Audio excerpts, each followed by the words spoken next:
सेबी ने 2025 में एक फिनफ्लुएंसर से 546 करोड़ जब्त किए। बिना किसी लाइसेंस के लाखों की फीस लेकर टिप्स दे रहा था। 2023 में अकेले कोटा में 26 स्टूडेंट्स ने अपनी जान दे दी। 2023 से 2025 के बीच करीब 40,000 इंडियन स्टार्टअप्स बंद हुए। लेकिन ये नशा बेच कौन रहा है? ये लोग कौन है? ये इंडस्ट्री कैसे काम करती है? इस वीडियो में आज हम समझेंगे कि ये मोटिवेशन का हाई रात भर ही क्यों टिकता है।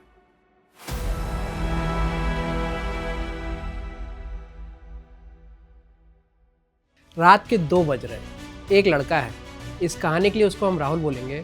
वो थका हुआ है बेचारा। कल ऑफिस में बॉस ने उसकी लगा दी, गर्लफ्रेंड से उसका पंगा हो गया है और एक और महीना निकल गया बिना कुछ बड़ा किए हुए। रात को नींद नहीं आ रही उसको, तो राहुल ने वो किया जो आज करोड़ लोग करते हैं। एक मोटिवेशनल वीडियो चला दिया और उस वीडियो में कोई चिल्ला रहा है, विनर्स डोंट स्लीप, और बैकग्राउंड में जोश जगाने वाला म्यूजिक चल रहा है। इस वीडियो को देखते देखते राहुल का खून खौलने लगता है, अंदर एक आग सी लग जाती है। फिर वो डिसाइड करता है कि बस कल से सब बदल जाएगा। 4 बजे उठूंगा, जिम जाऊंगा, 14 घंटे काम करूंगा, कल से एकदम फोड़ दूंगा मैं। फिर सुबह होती है, अलार्म बजता है, हाथ जाता है सीधा फ़ोन पे और अलार्म बंद।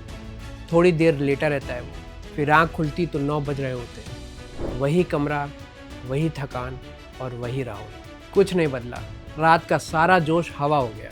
दोस्तों, राहुल की कहानी मैं इसलिए सुना रहा हूँ आपको क्योंकि ये सिर्फ राहुल की कहानी नहीं है, ये आपकी भी है और मेरी भी है। इस वीडियो में आज हम समझेंगे कि ये मोटिवेशन का हाई रात भर ही क्यों टिकता है। तो दोस्तों, मैं हूँ मृणाल और स्वागत है आपका सोच बाय मृणाल चैनल में। दोस्तों, सबसे पहले समझो कि राहुल के साथ हुआ क्या।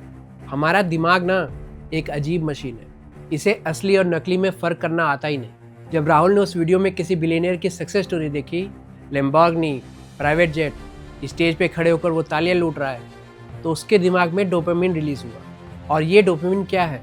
ये वही केमिकल है जो तब मिलता है जब आप सच्ची में कुछ करके दिखाते हैं। जैसे कोई टफ एग्ज़ाम निकाल लिया हो या पहली सैलरी आई हो आपकी। लेकिन यहाँ एक गड़बड़ हो गई। राहुल ने कुछ किया ही नहीं, 1 इंच नहीं हिला वो, 1 मिनट भी काम नहीं किया उसने। लेकिन उसके दिमाग ने उसे वो इनाम दे दिया जो मेहनत के बाद मिलना चाहिए था। और दोस्तों, ये सिर्फ मैं नहीं बोल रहा, ये साइंस ने प्रूव किया है। न्यूयॉर्क यूनिवर्सिटी के एक साइकोलॉजिस्ट हैं, गैब्रियल ओटिंजन। उन्होंने 4 अलग अलग एक्सपेरिमेंट्स किए और पता चला कि जब लोग अपने गोल्स के बारे में ख्याली पुलाव पकाते हैं, मतलब सपने देखते हैं कि मैं ये कर लूँगा, वो हो जाएगा, तो उनकी एनर्जी घट जाती है, उनका ब्लड प्रेशर तक गिर जाता है, बॉडी ऐसी रिलैक्स हो जाती है जैसे काम हो ही चुका हो। और दोस्तों, इनका लॉन्ग टर्म डेटा तो और भी डरा देने वाला है। जब भी कोई ओवरवेट इंसान ये डिसाइड करता है कि कल से मैं पतला होऊंगा और वो डिटेल प्लान बनाता है, और डिटेल प्लान बनाने के पहले वो ख्याली पुलाव में घुस जाता है कि मैं पतला हो जाऊंगा तो ऐसा दिखूंगा, मैं पतला हो जाऊंगा तो ये कपड़े पहनूंगा, तो वो कोशिश कम कर देता है वेट घटाने की। वो प्लान तो बना लेता है लेकिन उस प्लान को इम्प्लीमेंट नहीं कर पाता है, जिसकी वजह से कम वेट घटा पाता है वो। क्योंकि जैसे वो अपने दिमाग में ख्याली पुलाव बनाता है, उसका डोपामिन रिलीज़ हो जाता है, जो कि तब होना चाहिए था जब वो सच में एक्सरसाइज करके अपना वेट घटा रहा हो। इसके अलावा ये भी पाया गया कि जो स्टूडेंट्स ज़्यादा विविडली सपने देखते थे अपनी ड्रीम जॉब के बारे में कि मेरी ड्रीम जॉब लग जाएगी तो मेरी ये सैलरी हो जाएगी, मेरी ये लाइफ स्टाइल हो जाएगी, उन्होंने कम एप्लीकेशंस भेजी एक्चुअली, कम पढ़ाई की और कम मार्क्स लाए। ये फिर से सुनिए आप, जितना ज़्यादा सपने में रहोगे उतना कम काम करोगे एक्चुअल में। ये मोटिवेशन नहीं है दोस्तों, ये बेहोशी है। एक और स्टडी हुई जो और भी इंटरेस्टिंग है।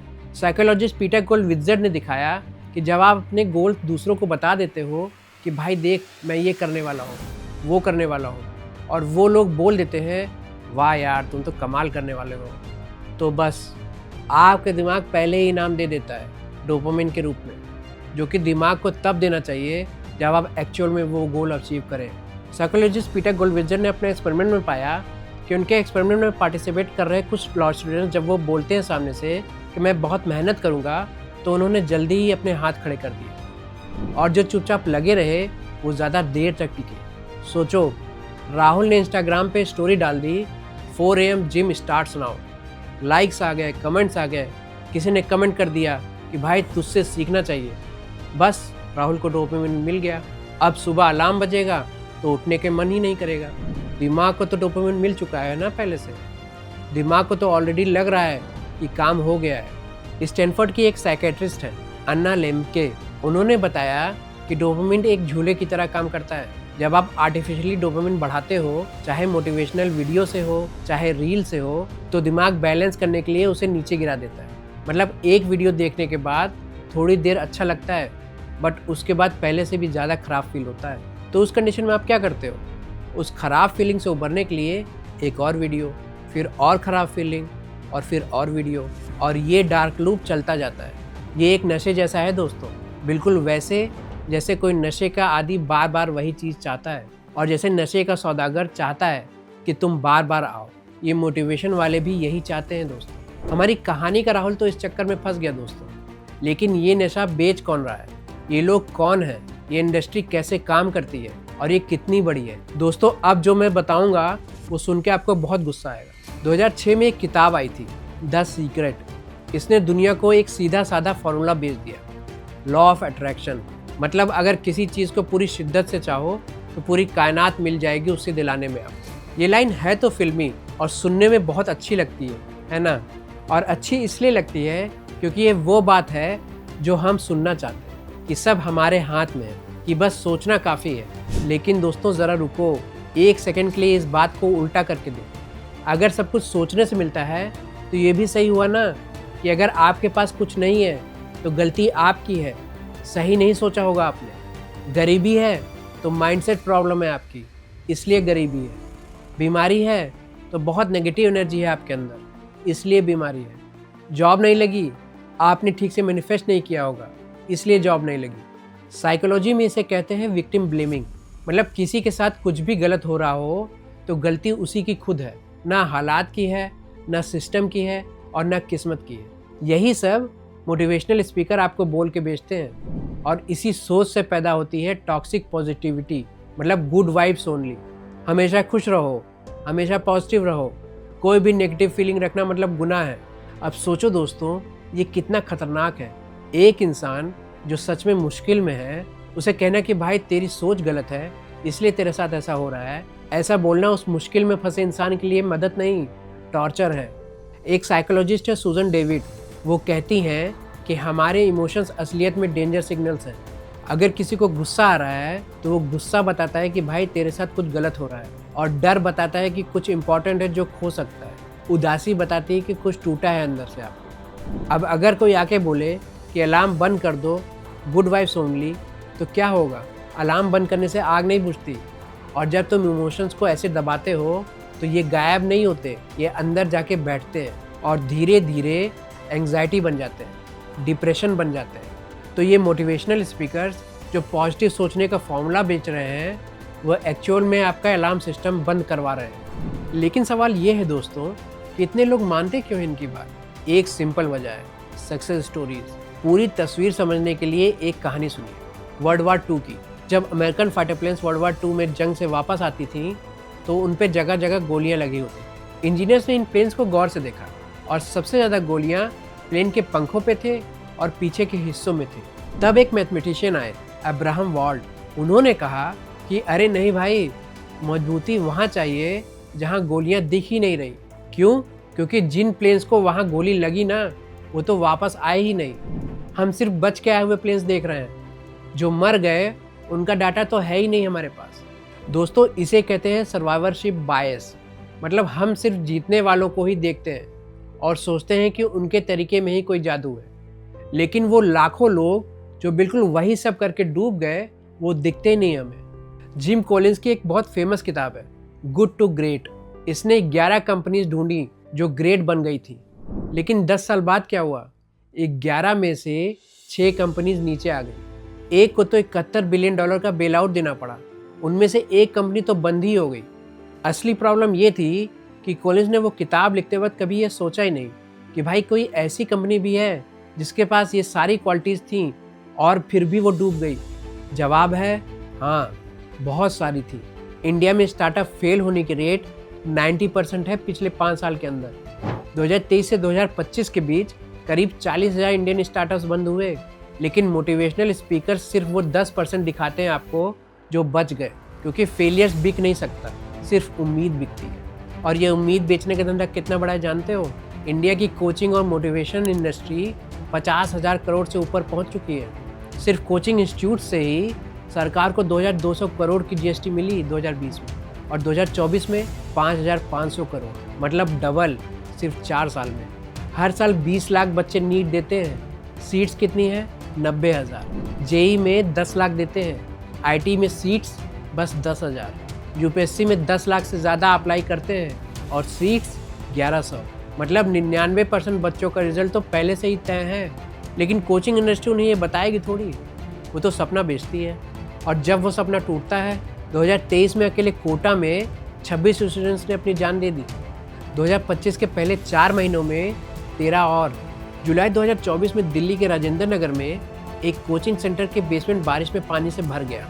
3 यूपीएससी के स्टूडेंट्स उसमें डूब गए। वो लोग पढ़ रहे थे वहाँ और बिल्डिंग का डोर ही जाम हो गया और वो लोग बाहर ही नहीं निकल पाए। ये है ना सपने बेचने की कीमत। और अब इस खेल में नए लोग भी आ गए, फाइनेंस इन्फ्लुएंसर्स, जिन्हें जेनजी जनरेशन फिनफ्लुएंसर्स बोलते हैं। सेबी ने 2025 में एक फिनफ्लुएंसर से 546 करोड़ जब्त किए। बिना किसी लाइसेंस के लाखों की फीस लेकर टिप्स दे रहा था वो। इन फाइनेंस इन्फ्लुएंसर की असली कमाई तुम्हारे कोर्स की फीस से आती है, ट्रेडिंग से नहीं। खुद तो ट्रेडिंग कभी करते नहीं, लेकिन दूसरों को ट्रेडिंग सिखा रहे हैं। पूरी दुनिया में सेल्फ हेल्प इंडस्ट्री $50 बिलियन की है। और दोस्तों, इसका असली प्रोडक्ट एडवाइस नहीं है, इसका असली प्रोडक्ट उम्मीद है। और उम्मीद एक ऐसी चीज़ है ना जो इंसान बार बार खरीद लेता है, क्योंकि ये काम तो कभी करती नहीं है। दोस्तों, इन सब का एक पैटर्न है। पहले एक फ्री वीडियो बनाओ जिससे तुम्हारी इनसिक्योरिटी जाग जाए, फिर एक सस्ता सा वर्कशॉप 499 रुपए का, और फिर बेचते हैं अपना असली माल, लाखों का इनर सर्किल या मास्टरमाइंड मेंटरशिप। ये एक जाल है दोस्तों, और इस जाल में तुम कस्टमर नहीं हो, तुम प्रोडक्ट हो। वियना 1942 एक यंग साइकेट्रिस्ट है, विक्टर फ्रैंकल। उसने अपनी पूरी ज़िंदगी का काम एक किताब का मैन्युस्क्रिप्ट अपने कोट के अंदर सिलवाया था। फिर नाजी लोग आए, फ्रैंकल को ऑस्विट में भेज दिया गया। दुनिया का सबसे खतरनाक कंसंट्रेशन कैंप था वो। फिर वहाँ पहुँचते ही उस कंसंट्रेशन कैंप के एक गार्ड से वो हाथ जोड़कर बोला, साहब मेरा कोट रख लेने दो प्लीज़, इसमें मेरी पूरी लाइफ का काम है। गार्ड ने एक गाली दी और कोट छीन लिया उसका। फ्रैंकल को एक मरे हुए कैदी का पुराना कपड़ा दे दिया गया। उसने जेब में हाथ डाला तो एक फटा हुआ कागज़ मिला जिसमें एक हिब्रू प्रेयर लिखी हुई थी। फ्रैंकल ने बाद में लिखा कि उस दिन मुझे समझ आया कि अब मुझे अपने विचार जीने हैं, सिर्फ कागज़ पर लिखे हुए किताब से काम नहीं चलेगा। दोस्तों, उस कैंप में फ्रैंकल ने कुछ ऐसा देखा जो आज के तमाम मोटिवेशनल स्पीकर झुठला नहीं सकते। उन्होंने देखा कि ऑस्विट्ज़ की वो जेल, वो कंसंट्रेशन कैंप में सबसे पहले वो लोग टूटे जो सबसे ज़्यादा पॉजिटिव थे। वो लोग जो हर सुबह उठ के सोचते कि अगली क्रिसमस तक हम आज़ाद हो जाएंगे। क्रिसमस आई, आज़ादी नहीं आई, और उनमें से बहुत से लोगों ने जीने की उम्मीद ही छोड़ी। उस कंसंट्रेशन कैंप के चीफ डॉक्टर ने फ्रैंकल को एक हैरान करने वाली बात बताई। उन्होंने कहा कि क्रिसमस और न्यू ईयर के बीच मरने वालों की तादाद पहले कभी इतनी नहीं देखी गई, न खाने की कमी से, न काम की सख्ती से, बल्कि उम्मीद टूटने से। झूठी उम्मीद ने उन्हें जिंदा रखा और उसी उम्मीद के टूटने ने उन्हें मार दिया। लेकिन फ्रैंकल ने उस कंसंट्रेशन कैंप में ये भी देखा कि कौन बचा। जो लोग बचे वो पॉजिटिव नहीं थे। फ्रैंकल ने उन्हें एक नाम दिया, ट्रैजिक ऑप्टिमिस्ट्स। ये वो लोग थे जिन्होंने सच्चाई मानी। हाँ, हालात बहुत बुरे हैं, हाँ शायद कल मौत आ जाए, लेकिन जब तक मैं ज़िंदा हूँ मुझे एक काम करना है। किसी को अपना बच्चा वापस देखना था, किसी को अपनी अधूरी रिसर्च पूरी करनी थी, किसी को अपनी कहानी दुनिया को सुनानी थी। उनके पास एक क्यों था, एक जीने की वजह थी। और फ्रैंकल ने लिखा, जिस इंसान के पास जीने की वजह है वो किसी भी हालात को झेल सकता है। दोस्तों, फ्रैंकल की ये बातें एक बहुत पुरानी सोच से मिलती। स्टोइकिज्म, ग्रीक फिलोसोफर मार्कस ऑरियलिस, जो रोमन एम्परर भी था, वो सुबह उठ के ये नहीं सोचता था कि आज मेरा दिन ज़बरदस्त होगा। उल्टा वो सोचता था कि आज मुझे धोखेबाज लोग मिले, काम बिगड़ेगा मेरा, कुछ मेरे हाथ में नहीं होगा। इसे कहते हैं प्रीमेडिटेटिव मेलोरम, मतलब बुरे के लिए पहले से तैयार रहना। एक्सट्रीम पॉजिटिव थिंकिंग आपको कांच बना देती है। ज़रा सा दबाव आया और टूट गए। स्टोइकिज्म आपको लोहा बनाता है। और दोस्तों, यहाँ एक बहुत मज़ेदार कनेक्शन है। मार्कस ऑरियलिस ये सब 2000 साल पहले लड़ाई के मैदान में लिख रहा था, लेकिन उससे भी हज़ारों साल पहले भागवत गीता में श्री कृष्ण ने अर्जुन को वही बात कही थी, उसी तरह के मैदान में।